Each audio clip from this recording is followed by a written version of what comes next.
ధన్యవాదాలండి. తర్వాత చక్కటి పరిపాలనకు నిదర్శనం వారు డెడికేషన్ లో వారికి వారే సాటి వారే full and power packed energy our visionary leader our chief minister రాష్ట్ర ముఖ్యమంత్రి వర్యులు గౌరవనీయులు శ్రీ నారా చంద్రబాబు నాయుడు గారిని తమ సందేశం అందించవలసిందిగా కోరుతున్నాం.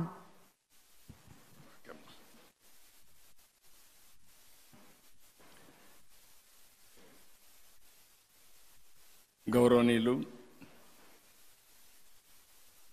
ఈరోజు ఎంతో ఉత్సాహంగా అయ్యన్న పాత్రుడు గారిని చాలా రోజులు చూశాను, కానీ ఈరోజు ఎక్స్ట్రా ఎనర్జెటిక్గా కనపడుస్తున్నాడు. చాలా ఉత్సాహంగా ఉన్నాడు. మనిషిలో ఒక సాటిస్ఫాక్షన్ ఉంది, ఒక మంచి పని చేశామని. అలాంటి గౌరవ శాసనసభ అధ్యక్షులు అయ్యన్న పాత్రుడు గారు, మిత్రులు గౌరవనీయులు డిప్యూటీ సీఎం పవన్ కళ్యాణ్ గారు, సరే ఎన్టీ రామారావు గారు ఆ రోజు ఏ డైలాగ్ అది చెప్పాడో డైలాగ్స్లో మాత్రం ఎక్కడ రాజీ పడలేదు. రఘురామకృష్ణరాజు గారు చాలా బ్యూటిఫుల్గా చాలా నిండుగా చెప్పగలిగాడు. ఆయన చూసినప్పుడు మళ్ళీ ఎన్టీ రామారావు గారి డైలాగ్స్ మనకు గుర్తొచ్చే పరిస్థితి వచ్చింది. పయ్యావుల కేశవ్ గారు ఎప్పుడు కూడా ఫైనాన్స్ మినిస్టర్స్ ఏదైనా చెప్తే దానికి అడ్డంకులు పెడతా ఉంటారు. అందుకే అయ్యన్న పాత్రుడు గారు చెప్పారు, అడ్డంకులు పెట్టకుండా డబ్బులు ఇచ్చారని. వారిని కూడా మనస్ఫూర్తిగా అభినందిస్తూ, ఇంతవరకు నా జీవితంలో చాలా ఈవెంట్ చూశాను, కానీ 45 సంవత్సరాలుగా చాలా కార్యక్రమాలు చేశాం. మన నాయకుడు ఎన్టీ రామారావు గారు ఉన్నప్పుడు చేశాం, అంత మునుపు చేశాం, నేను ముఖ్యమంత్రిగా చేశాను. ఈరోజు మీ టాలెంట్ చూసిన తర్వాత ఎక్స్ట్రాడినరీ పర్ఫార్మెన్స్ నా జీవితంలో ఎప్పుడూ చూడలేదు. మీకు ఇన్ని టాలెంట్స్ నాకే అర్థం కాలేదు. Mind boggling. పవన్ కళ్యాణ్ గారు కూడా ఆయన సినిమాలు ఎంటర్టైన్మెంట్, కానీ ఆయన సినిమాల్లో కూడా ఆయన ఇంత ఎంటర్టైన్మెంట్ వచ్చి ఉండదు. ఈరోజు అదుర్స్ మామూలు కాదు. అది చూసినప్పుడు ఎమ్మెల్యే ఎట్లా యాక్ట్ చేయాలనో పర్ఫెక్ట్గా సూట్ అయ్యాడు ఆంజనేయులు గారు.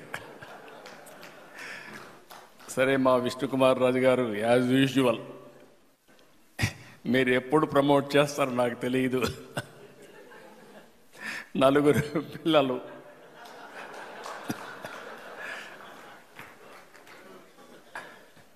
అంటే వినోదం ఒక సందేశం,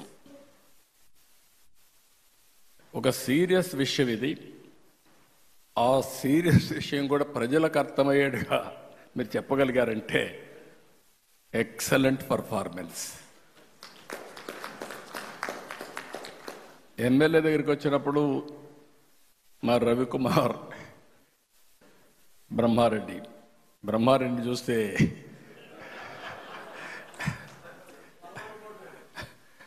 ఒక పక్క కార్యకర్త ఏమడుగుతాను అట్నే అడిగాడు. ఆంజనేయులు ఎమ్మెల్యేగా ఎట్లున్నాను అట్నే ఉన్నాడు. ఇప్పుడు ఈ రోజులు ఎమ్మెల్యే కదా, అది పాత రోజులు ఎమ్మెల్యే. ఇకపోతే ఈశ్వరరావు నాకు అర్థం కాలేదు, విజయ్ కుమార్ వాళ్ళిద్దరిది. ఎప్పుడు ఈశ్వరరావు ఇంత ఇదిగా నేను నవ్వలేదు, నవ్వు ఆపుకోలేకపోయాను, కంట్రోల్ చేయడం కూడా నా వల్ల కాలేదు. Extraordinary performance. మీ ఇద్దరికి మనస్ఫూర్తిగా అభినందన, ధన్యవాదాలు. అంటే వెరీ సింపుల్. మీరు ఇదే మాదిరిగా ఉంటే కానీ అందరూ ఉంటే హాస్పిటల్స్ అవసరంలా, ఆరోగ్యంగా ఉంటాం, అందరం ఆనందంగా ఉంటాం, స్ట్రెస్సే ఉండదు. మా సత్యకుమార్కి పనే ఉండదు, హాస్పిటల్లో మందులే అవసరం లేదు, ఆ డబ్బులు కూడా వినోదం కోసం ఖర్చు పెడతాడు. అందుకే అడుగుతున్న పయ్యావుల కేశవ్ గారిని, అవసరమైతే హెల్త్ బడ్జెట్ కట్ చేసి entertainment budget it is supplementation. అవసరమైతే కడవన్నీ బడ్జెట్లు కట్ చేసి స్పోర్ట్స్ బడ్జెట్ పెంచండి. ఆటోమేటిక్గా హెల్త్ అనేది ఈరోజు మీరు చూస్తే బుచ్చయ్య చౌదరి గారిని చూశారు, పడ్డాడు కిందన, తల మీద గాయం ఉంది, కానీ రాజీ పళ్ళ రక్తం చిందుతా ఉన్నా వేరే వాళ్ళకి స్ఫూర్తినివ్వాలని బ్రహ్మాండంగా పర్ఫార్మెన్స్ ఇచ్చారు. మిమ్మల్ని ఆ వీడియో చూస్తే మాకే అర్థం కాల, మీరు ఒలింపిక్ గేమ్స్ పోతున్నారా ప్రాక్టీస్, నాకే అర్థం కాని పరిస్థితి ఉంది. అంటే మీరు ఆడిన విధానం, మీరు చూపించిన చొరవ, ఆ స్ఫూర్తి, అన్నింటికంటే రాష్ట్రంలో క్రీడా స్ఫూర్తిని మీరు రగిలించే పరిస్థితికి వచ్చారు. ఒక మాటలో చెప్పాలంటే, నేను గద్దె రామ్మోహన్ రావును చూశాను, అన్ని ప్రైజులు ఆయన కొట్టేశాడు. ఇక్కడ కూడా తెల్లవారితో నిద్రలేసి పాదయాత్ర వాకింగ్ చేస్తూ ఉంటాడు, అది ఇక్కడ రిఫ్లెక్ట్ అయ్యింది. అదే మరి మహిళలు అయితే అందరూ కూడా పోటీ పడ్డారు, కొద్దిగా ఎంటర్టైన్మెంట్లోనే తక్కువగా ఉన్నారు. స్పోర్ట్స్లో పర్ఫెక్ట్, కానీ ఎంటర్టైన్మెంట్లో కూడా రావాలి మీరు. నెక్స్ట్ టైం నుంచి వస్తారు, నెక్స్ట్ టైం నుంచి వస్తారు. ఇవన్నీ చూసిన తర్వాత నాకు ఒక స్ఫూర్తిదాయకంగా ఎమ్మెల్యేలు కానీ అసెంబ్లీ కానీ ఉండాల్సిన అవసరం ఉంది. మనం ఎప్పుడు మిత్రపక్షం, లేకుంటే ప్రతిపక్షం, లేకపోతే అధికార పక్షం అనేది ప్రజా సమస్యలపైన పోరాడడం కోసం తప్ప వ్యక్తిగత విభేదాలు లేవు. మేము చూసేవాళ్ళం, హోరాహోరీగా పోరాడేవాళ్ళం. బయట వస్తే పక్కనే లాబీకి వస్తానే ఆప్యాయంగా పలకరించుకునేవాళ్ళం. అది పాలిటిక్స్. ఒక మాటలో చెప్పాలంటే మన రాష్ట్రంలో రాజకీయాలు కలుషితం అయిపోయినాయి.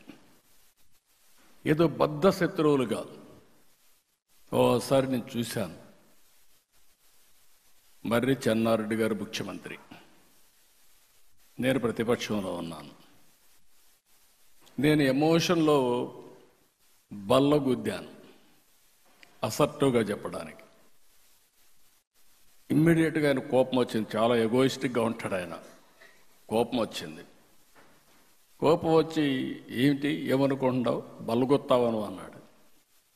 నేను కూడా అదే స్పిరిట్లో 10 సార్లు గుద్దుతాను, ఏం చేస్తారన్నా.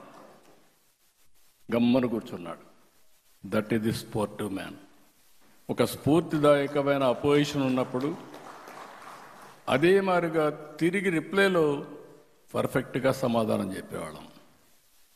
ఒక వ్యక్తి ఎప్పుడైనా సరే పార్టిసిపేట్ చేసినప్పుడు, ఆర్గ్యుమెంట్ చేసినప్పుడు మీరు సమర్థవంతంగా దాన్ని తిప్పికొట్టడం కానీ, వాస్తవాలు చెప్పడం కానీ.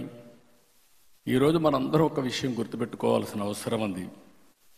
అసెంబ్లీ అనేది ప్రతిపక్షాలకు జవాబుదారీతనం కాదు, ప్రజలకు జవాబుదారీతనం. ఆ విషయం మనందరం గుర్తుపెట్టుకోవాల్సిన అవసరం ఉంది. అసెంబ్లీలో మనం మాట్లాడే ప్రతి మాట రాష్ట్రం మొత్తం వెళ్తూ ఉంటుంది.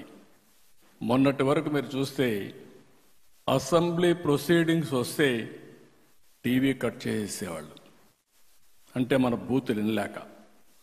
ఈరోజు నేను గర్వంగా చెప్పగలుగుతున్నా, ఆ రోజు కౌరవ సభగా ఉండే అసెంబ్లీ ఈరోజు గౌరవ సభగా తయారైంది. ప్రజలు కూడా మనల్ని ఫాలో అయ్యే పరిస్థితికి వచ్చారు. ప్రజలకు కావాల్సిన సమస్యల పరిష్కారం, ఒక పాజిటివ్ మెసేజ్ కావాలి. బూతులు తిట్టుకుంటే మనకు ఆనందం కానీ, తిట్టిన వాడికి ఆనందం కానీ, ప్రజలకు కాదని చెప్పి కూడా నేను మీకు తెలియజేస్తున్నా. నిన్న మీరు చేశారు స్పోర్ట్స్ 3 రోజులు.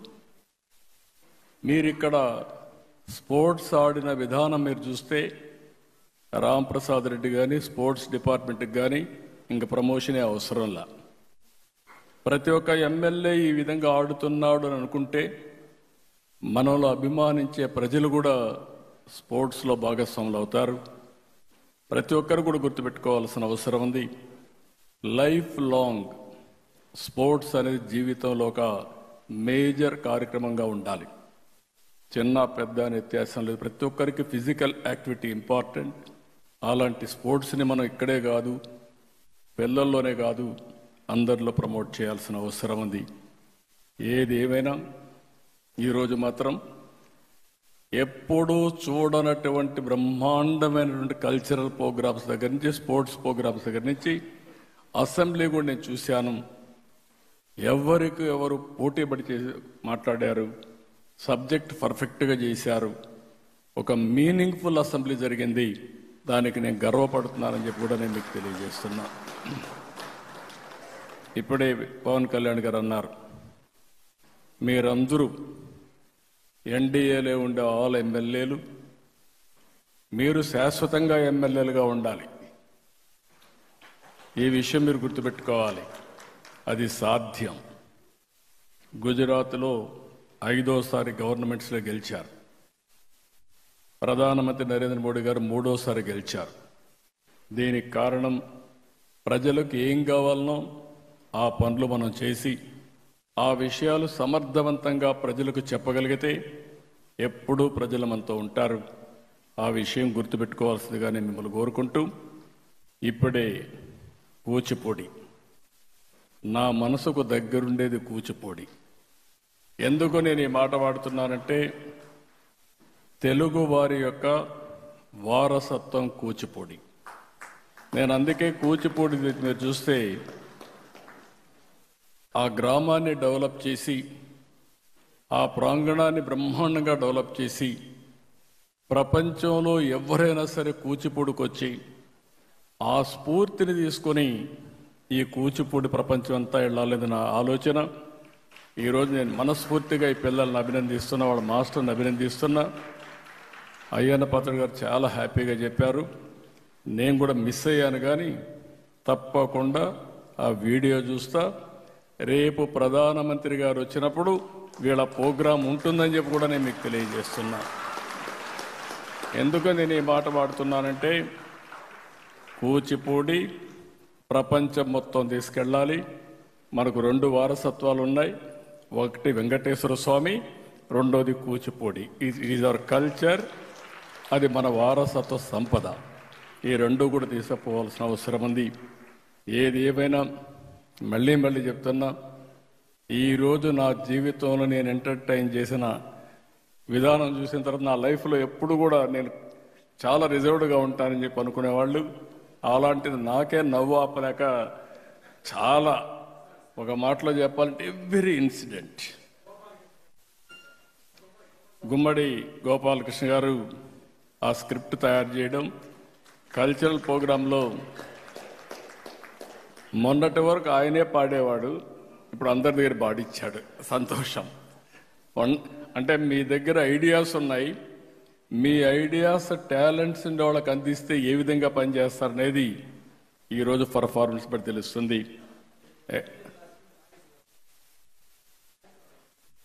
ఇంకొక పక్కన ఆ టీం అంతా కూడా ఎక్కడికక్కడ అందరినీ చూస్తే ప్రాక్టికల్గా రాశారు. స్క్రిప్ట్లన్నీ ఒక మెసేజ్ కింద చేశారు. ఎన్డీఏ ప్రభుత్వం ఏదైతే అనుకుంటున్నామో దానికి అనుగుణంగా మీరు చెప్పగలిగారు. దీనికి మళ్ళీ అందరినీ అభినందిస్తూ, ఒక మాటలో చెప్పాలంటే నెక్స్ట్ ఇయర్ కూడా పెట్టమంటున్నారు అయ్యన్న పాత్రుడు గారు. నెక్స్ట్ ఇయర్ కూడా పెడతాం.